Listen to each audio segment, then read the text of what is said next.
Kilo Papa, yeah.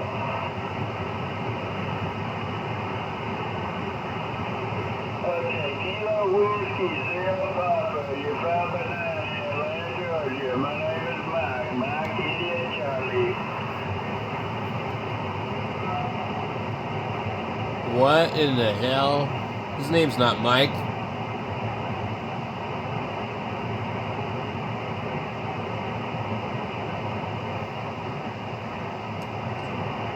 It's very strange.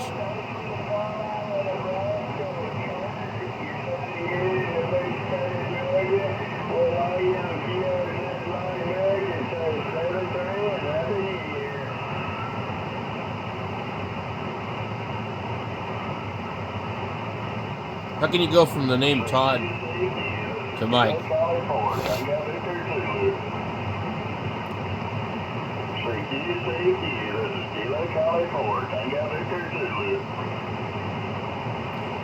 I was giving him a hard time a few years ago, and he said, my name's not Todd anymore, it's Mike. And he said, I don't want to talk to anybody in the United States, I only want to work DX. The guy's fucking nuts. When we look him up, yeah, he probably adopted the nickname.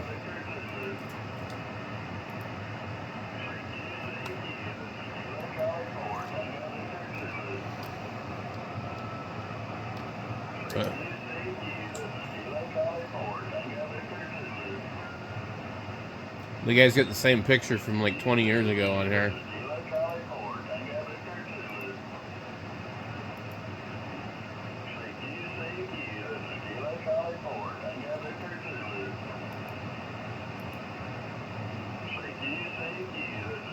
Todd, Mike, M-I-C, Burnett.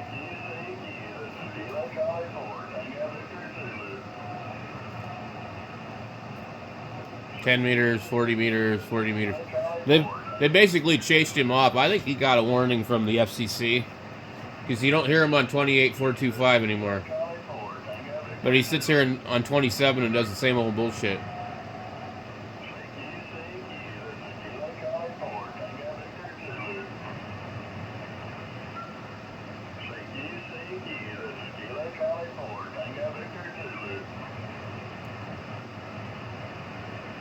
He has not done the Parks on the Air since August.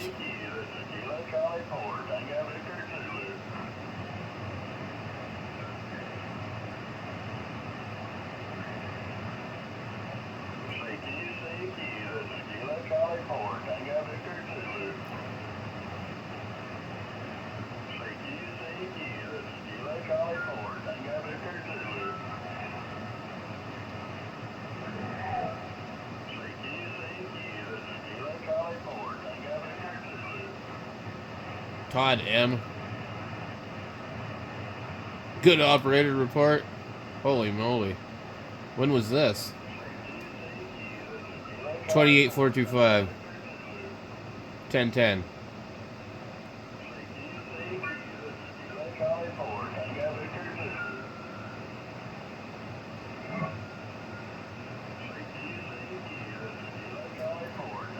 2012. I remember when I very first got my license in 2014, the very beginning of the year. And I heard this guy on there.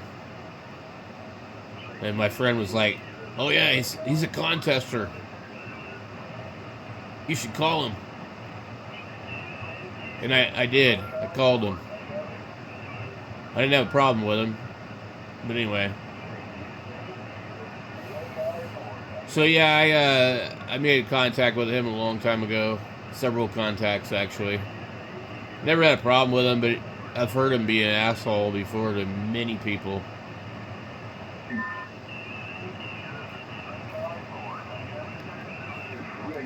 don't get it. That'll watch you here. Don't you understand?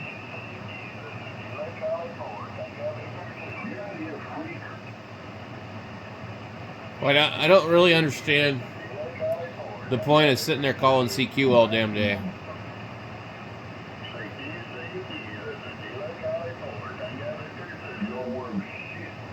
But that's what he does.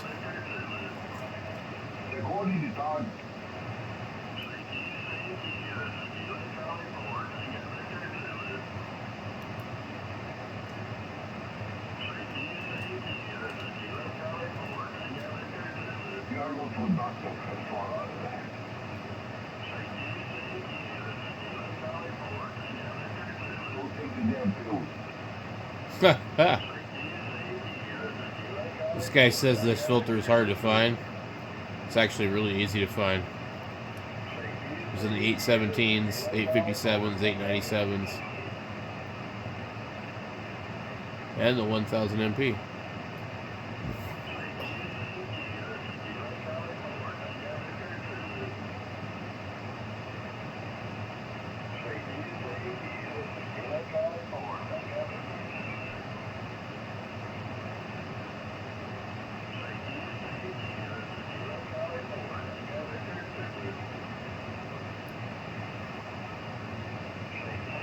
$285. I think you can buy this filter on Amazon.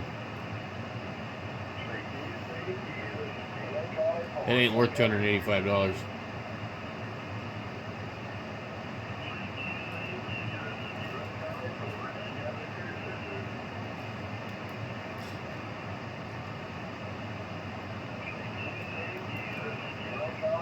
Actually, if I want $200 for this. Ah, you're out of your mind. $450? Wow. I don't know that these work with the 940.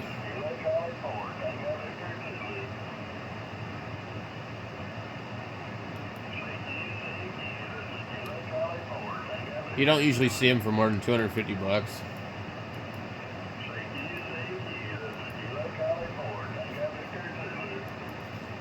And they have, the BS8 pan adapter. Without that, I don't know that it really does anything special. Here's the same idiot. You want $235 for a fucking bullshit antenna tuner. It only goes to 200 watts. Realistically, if you're using a tube hybrid radio, you don't usually need a tuner anyway. As long as your antenna's pretty close.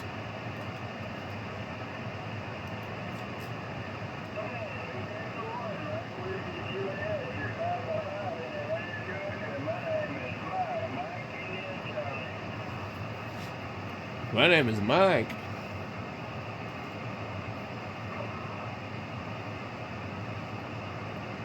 Yeah, this is funny. You see this guy has 2,625 views. This guy has 294. Here's a picture of a lady on here. How many views does she have? 15,000 views. What's funny about most ham operators, they act like a convict in prison around a woman. They go fucking nuts. Don't know why. I guess in general, most ham operators just don't really have any manners. which explains the DX pile-ups and the bad contesting and all that. Or maybe it's just people in general and I just never ever really noticed it.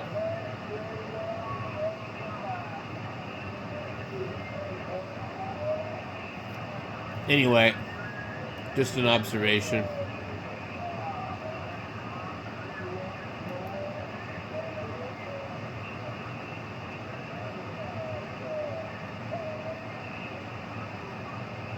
Nothing too special on here. Here's that watt meter I use. Wow, 175. I don't remember what I paid for mine, but it was like about 50 bucks.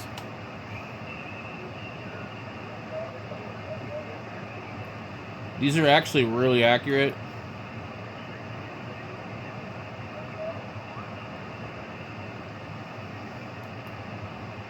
I'm not really sure why people are obsessed with bird meters. Because I forget what the accuracy of a bird meter is. It's not real good. Now, there's some meters that are just really bad and they don't read right at all. But most meters, if they're made halfway decent, are going to be the same as a bird. People just kind of, for some reason, believe that a meter is perfect if it's a bird. Anyway, I have that meter over here. I was trying to find a better place to put it. And the coupler is down here. I turn mine off when I'm not using it because there's a bunch of op amps and stuff like that inside of it. Anyway, I don't know if they're worth 175 bucks, but definitely a good meter.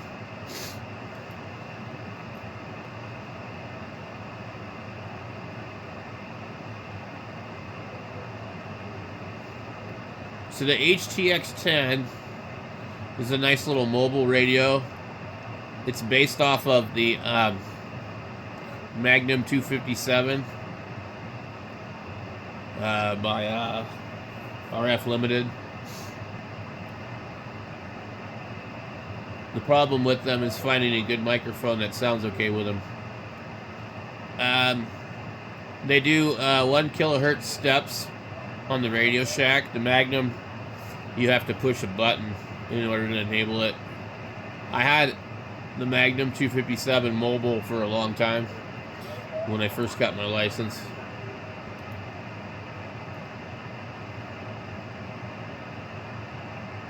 And this is about the smallest 10-meter radio you're ever going to get. I think it does about 40 watts.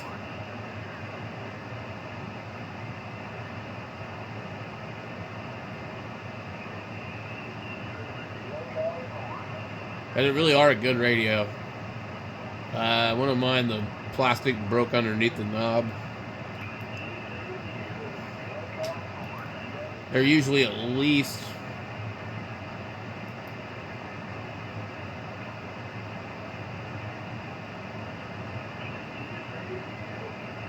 they're at least 150 usually. What are they measuring? 27 volts?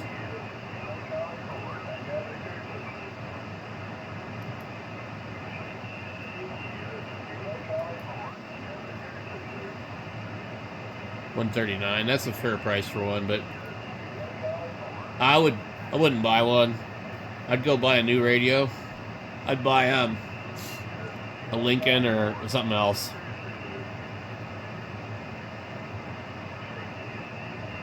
The radio is not as stable as some of the newer ones, probably. At least it's old now, so I mean that's got a lot to do with it aging and being exposed to heat.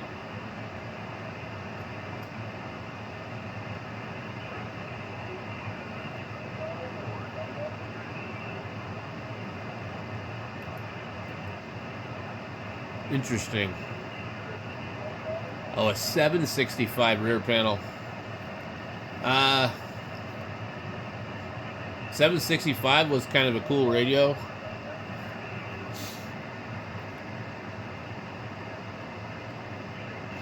It'll probably fit a 761, maybe. This is really the way to do it. Unfortunately, they just don't make them like this anymore. You have the RF outside of the case of the radio on the back. I just really think it's the best way. And it's easier to get the heat out of there. Most of these radios could pretty much just key down forever. I'm not sure why the guy's selling it, though. Supposedly the new 718s are better. This was the first radio I ever had. I did not like it at all. A guy talked me into buying it for $500 before I actually had my license. And I found out real fast it didn't sound good on 11 meter AM.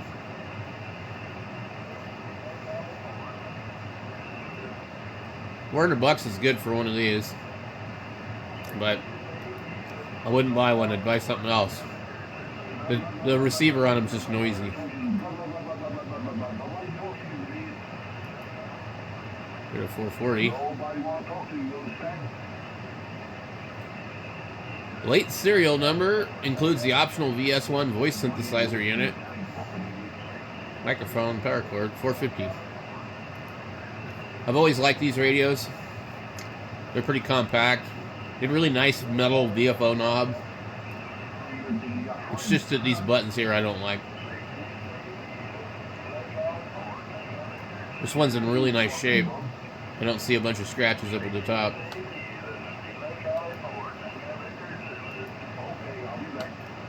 $7,300. $875. I don't understand why they cost so much.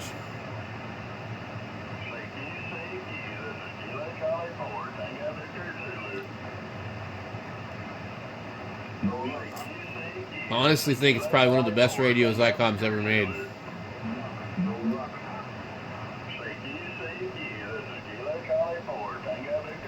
There's a 5,000. Sold. Brand new OLEDs.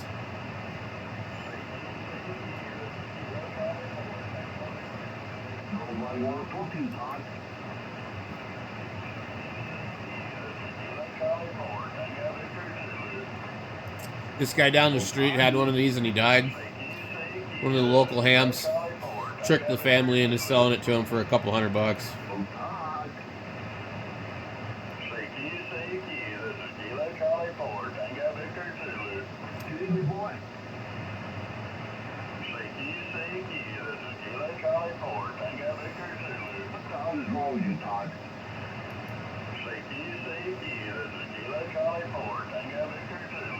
I couldn't see spending $2,000 on one though.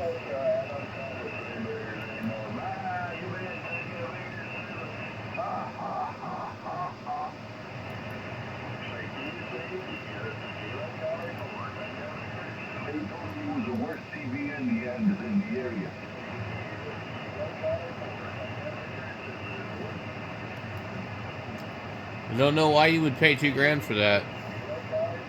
I don't know. I guess you just absolutely wanted one. Here's the 710. $850.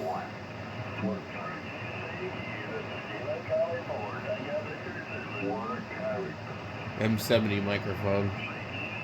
800 with.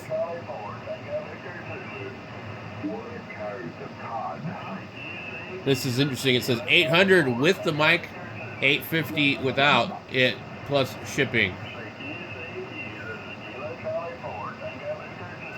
Array Solutions PowerMaster meter in good condition, $250.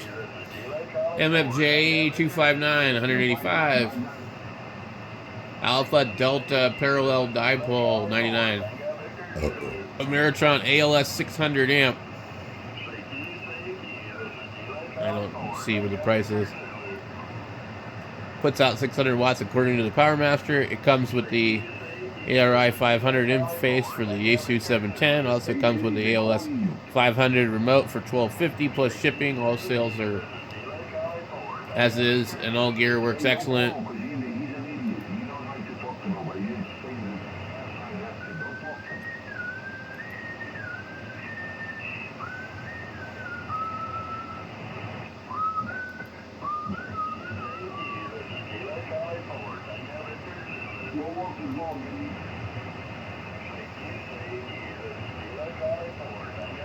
Huh.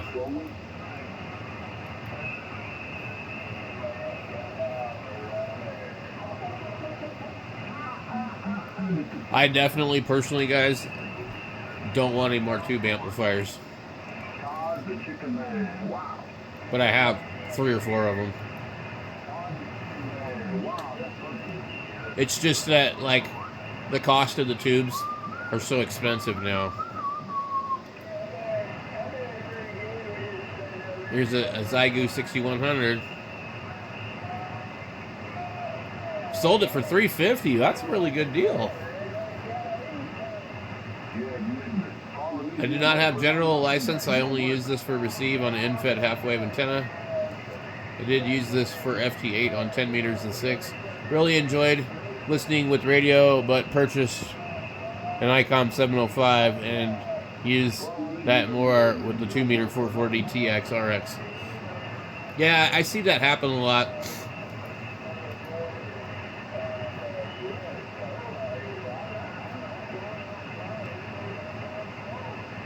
Those are the rails I printed for mine. They might be a little different. I made some changes to mine on the bottom. In fact, my file is actually hosted, so you see how his don't come around on the back? What I did with mine is I doubled them. So you have that part on the back and the front. This is in pretty good shape. I noticed that I grabbed mine and my hands have worn this label.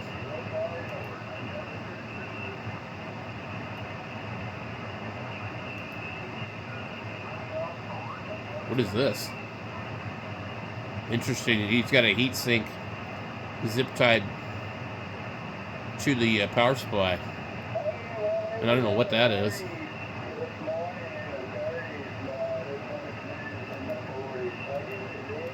Let's see if we can figure out what that is.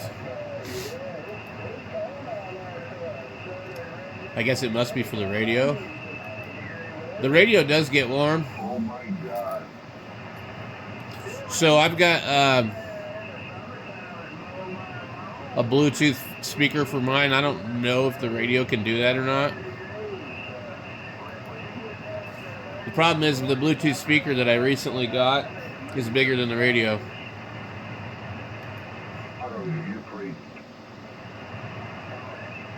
Type-C fan for cooling. Yeah, that's pretty cool. Alright, guys. Anyway, as you can see, the beacon from Georgia is back at it.